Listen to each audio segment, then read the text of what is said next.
नमस्कार दोस्तों, general studies section third में आपका स्वागत है। बहुत ही अच्छे क्वेश्चन इंडियन पॉलिटी के शामिल किए हैं। अगर कोई भी क्वेश्चन आर्टिकल्स को छोड़कर इंडियन पॉलिटी में आएगा तो 100% इसमें से एक क्वेश्चन जरूर होगा। पहला प्रश्न, प्रायः सुर्खियों में रहने वाला कोडेक्स एलिमेंट्रियर कमीशन निम्नलिखित में किसकी एक पहल है? ऑप्शंस हैं खाद्य एवं कृषि संगठन और विश्व स्वास्थ्य संगठन, संयुक्त राष्ट्र पर्यावरण कार्यक्रम एवं खाद्य एवं कृषि संगठन, अंतर्राष्ट्रीय कृषि विकास कोष या फिर वैश्विक खाद्य सुरक्षा पहल।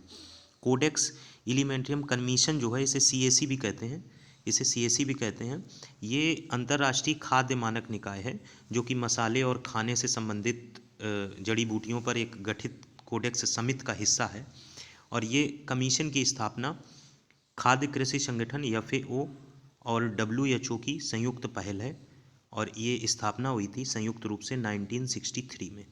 तो इस प्रश्न का सही आंसर तो ए पार्ट हो गया। इसके अलावा कोडेक्स एलिमेंट्रियम कमीशन में अगर नंबर ऑफ सदस्य पूछे जाएं तो 189 है, जिसमें एक सदस्य संगठन यूरोपीय संघ भी है और भारतवर्ष इसका सदस्य बना था 1964 में। भारतवर्ष इसका सदस्य बना था 1964 में। तो कोडेक्स एलिमेंट्रियम कमीशन क्यों चर्चा में है? क्योंकि अभी भारत ने इसकी 5वें सत्र की मेजबानी की है 2021 में, इसलिए संभावना है कि इसको पूछा जा सकता है। अगले प्रश्न की तरफ बढ़ते हैं। अगला प्रश्न है, भारतीय पूर्वता क्रम में निम्नलिखित में से कौन पहले आता है? पूर्व राष्ट्रपति, संघ लोक सेवा आयोग का अध्यक्ष, प्रधानमंत्री, उपराष्ट्रपति। तो अगर योग्यता के क्रम में देखा जाए तो योग्यता के क्रम में सबसे ऊपर आपके राष्ट्रपति आते हैं। सबसे ऊपर रैंकिंग के संबंध में सबसे ऊपर आपके राष्ट्रपति आते हैं। नंबर 2 पे उपराष्ट्रपति आते हैं। तो नंबर 2 पे उपराष्ट्रपति आते हैं। राष्ट्रपति इसमें है नहीं तो सबसे ऊपर आ जाएंगे उपराष्ट्रपति। नंबर 3 पर प्रधानमंत्री आते हैं। ये नंबर 2 पर है, राष्ट्रपति इसमें नहीं है। नंबर 3 पर प्रधानमंत्री है। नंबर 4 पर राज्यों के राज्यपाल आते हैं। और नंबर 5 पर भूतपूर्व राष्ट्रपति, ये नंबर 5 पर आते हैं। नंबर 6 पर उप प्रधानमंत्री, फिर भारत के मुख्य न्यायाधीश, फिर लोकसभा अध्यक्ष, करते करते संघ लोक सेवा आयोग के अध्यक्ष 9A में आते हैं, जो उच्चतम न्यायालय के न्यायाधीश से नीचे होते हैं। ये 9A में आते हैं रैंकिंग के पॉइंट ऑफ व्यू से।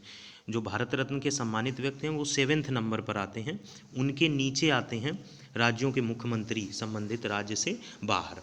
ठीक है, तो ये इम्पॉर्टेंट है। उपराष्ट्रपति दूसरे नंबर पे, राष्ट्रपति पहले नंबर पे, तीसरे नंबर पे प्रधानमंत्री, चौथे नंबर पर राज्यों के राज्यपाल अपने राज्यों में सम्मान के मसले में। अगर वो दूसरे के राज्यों में चले जाएंगे तो उनका अधिकार क्षेत्र अलग हो जाएगा, वो फिर 8वें नंबर पर चले जाएंगे। तो इसका ऑर्डर जरूर देख लीजिए। रैंकिंग 1 से 5 तक बहुत इंपॉर्टेंट है।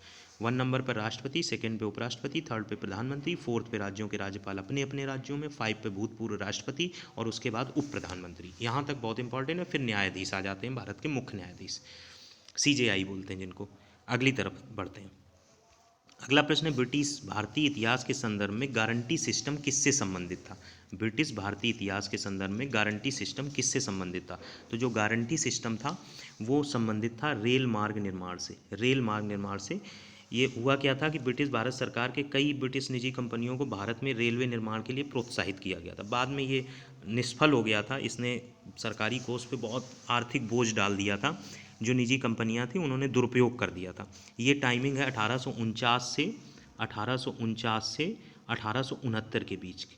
रेलवे के निर्माण में गारंटी सिस्टम लागू हुआ था जिसने सरकार को बहुत नुकसान पहुंचाया था। सरकार और कंपनियों के बीच एक समझौता हुआ था कि रेलवे लाइन बिछा दीजिए। निःशुल्क भूमि की भी पेशकश की गई थी कंपनियों को, 5% वार्षिक ब्याज देने की भी पेशकश की गई थी।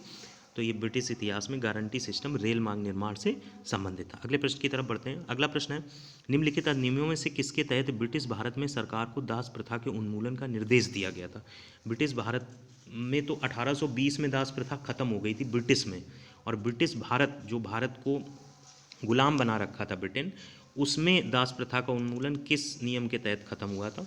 तो उसमें दास प्रथा का उन्मूलन जो खत्म हुआ था वो 1833 के चार्टर एक्ट के तहत खत्म हुआ था। 1833 के चार्टर एक्ट के तहत भारत सरकार को दास प्रथा के उन्मूलन हेतु निर्देश से दिया गया था और कानूनी रूप से इसे समाप्त कर दिया गया था। 1833 चार्टर एक्ट के तहत दास प्रथा का उन्मूलन समाप्त हो गया था। अगले प्रश्न की तरफ बढ़ते हैं।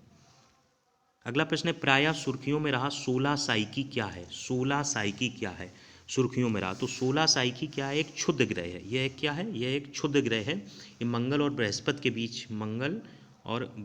के बीच ये परिक्रमा करता है, मंगल और बृहस्पति के बीच परिक्रमा करता, पूरी तरह से मेटल से बना हुआ है। इसकी कीमत इतनी आकी जा रही है कि पृथ्वी की जो संपूर्ण अर्थव्यवस्था है उससे भी ज़्यादा है। ये पृथ्वी से लगभग 370 मिलियन किलोमीटर दूर स्थित है। और ये हमारे क्षुद्रग्रह में साइकी, इसका नाम ग्रीक देवी हैं, एक आत्मा की प्रतीक मानी जाती हैं, उनके नाम पे रखा गया। इसकी पहली बार जो खोज हुई थी, इसकी जो पहली बार खोज हुई थी, ये 17 मार्च 1853 में एक इतालवी खगोल शास्त्री हैं एनीबेल डी गैस्पारिस। ये सब इम्पॉर्टेंट नहीं है, मैक्सिमम इतना ही पूछा जाएगा अगर पूछा भी जाएगा। एनीबेल डी गैस्पारिस इतालवी खगोल शास्त्री ने 17 मार्च 1853 को 16 साइकी की खोज की थी। अभी हाल में ये चर्चा में रहा है क्योंकि ये पृथ्वी के नज़दीक से होकर गुजरा था। ये सौर मंडल के क्षुद्र ग्रहों में सबसे विशाल पिंडों में से एक है 16 साइकी। अगले प्रश्न की तरफ बढ़ते हैं। अगला प्रश्न है, निम्नलिखित में किस अधिनियम ने पहली बार भारत के साथ व्यापार करने की ईस्ट इंडिया कंपनी के एकाधिकार पर नियंत्रण स्थापित किया? पहली बार भारत के साथ व्यापार करने के ईस्ट इंडिया कंपनी के एकाधिकार पर नियंत्रण स्थापित किया। भारतीय परिषद अधिनियम 1861, चार्टर अधिनियम 1793, या फिर चार्टर अधिनियम 1853, या फिर चार्टर अधिनियम 1813। तो इसका सही आंसर है चार्टर अधिनियम 1813। इसने क्या किया था? इसने 20 वर्षों के लिए व्यापारिक अधिकारों को कंपनी के बढ़ा दिया था। ये तो पॉजिटिव चीज़ हो गई। निगेटिव ये थी कि उनके लिए निगेटिव, ईस्ट इंडिया कंपनी के व्यापारिक एकाधिकार को समाप्त कर दिया था, एकाधिकार पर नियंत्रण कर दिया था। सिर्फ चीन से और भारत के साथ चाय के व्यापार पे एकाधिकार बना रहा था, बाकी सारे एकाधिकार इनके खत्म हो गए थे। चार्टर अधिनियम 1813, ये अपने आप में सारे इंपॉर्टेंट है, अगर आप देख सकें तो एक एक लाइन जरूर इनसे रिलेटेड देख लीजिएगा। फिलहाल अधिनियम 1813 के तहत ईस्ट इंडिया कंपनी के एकाधिकार को समाप्त कर दिया गया था। अगले प्रश्न की तरफ बढ़ते हैं। अगला प्रश्न है कि निम्न युग्मों पर विचार करो।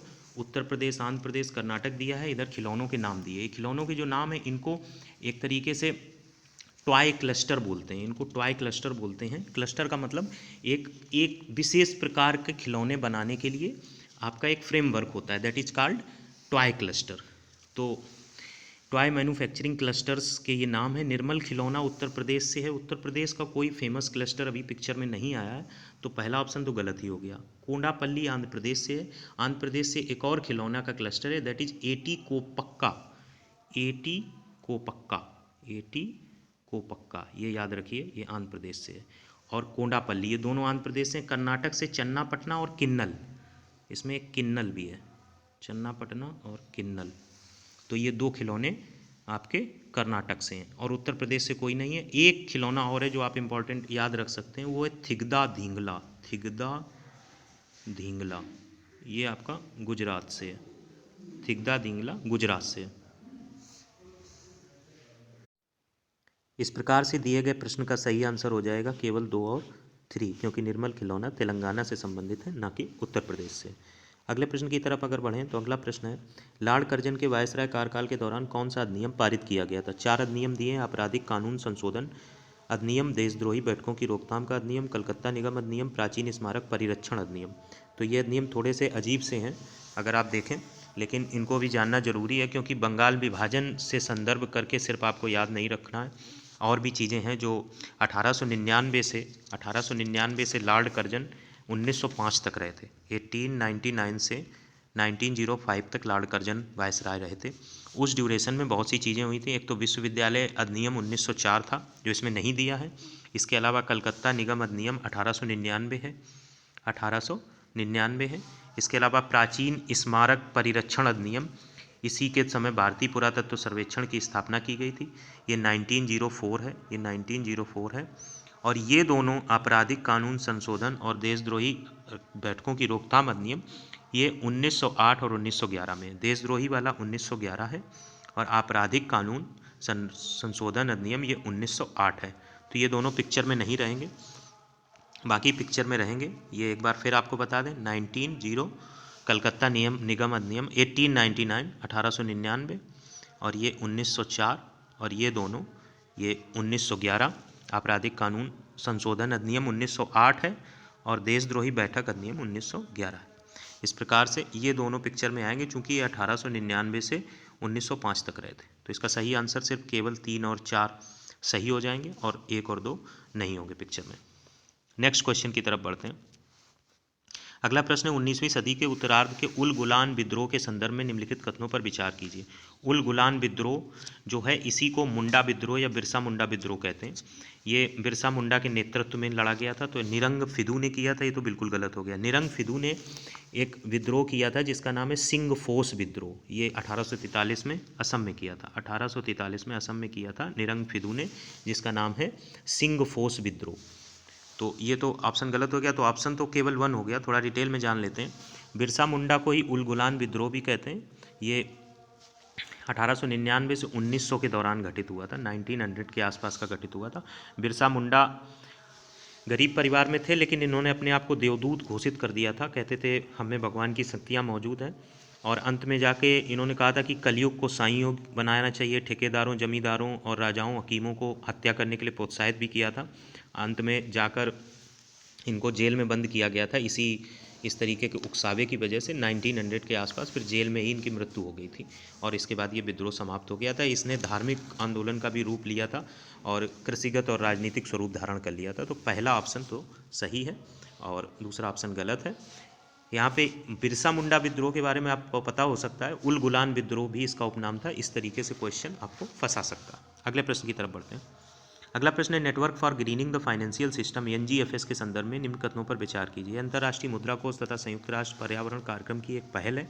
ये भारतीय रिजर्व बैंक एनजीएफएस का एक सदस्य है। तो भारतीय रिजर्व बैंक तो एनजीएफएस का सदस्य है, ये इसकी पहल नहीं है। ये बेसिकली क्या है, अगर आप ध्यान दें, आपने थोड़ा बहुत भी ध्यान दिया होगा करंट अफेयर्स पे, तो जो network for Greening the Financial system है, ये पेरिस वन प्लैनेट सिस्टम का हिस्सा है। पेरिस वन प्लैनेट सिस्टम का हिस्सा है। इसमें 12 दिसंबर 2017 को इसकी स्थापना की गई थी। 12 दिसंबर 2017 को इसकी स्थापना की गई थी। इसका काम केंद्रीय बैंकों और की वित्तीय प्रणाली को हरित बनाने के लिए, सस्टेनेबल डेवलपमेंट गोल के हिसाब से, एसडीजी के हिसाब से कहाँ पे वित्त प्रणाली कैसी भूमिका निभानी है, पूंजी जुटाने के लिए है, हरित एवं निम्न कार्बन निवेश हेतु।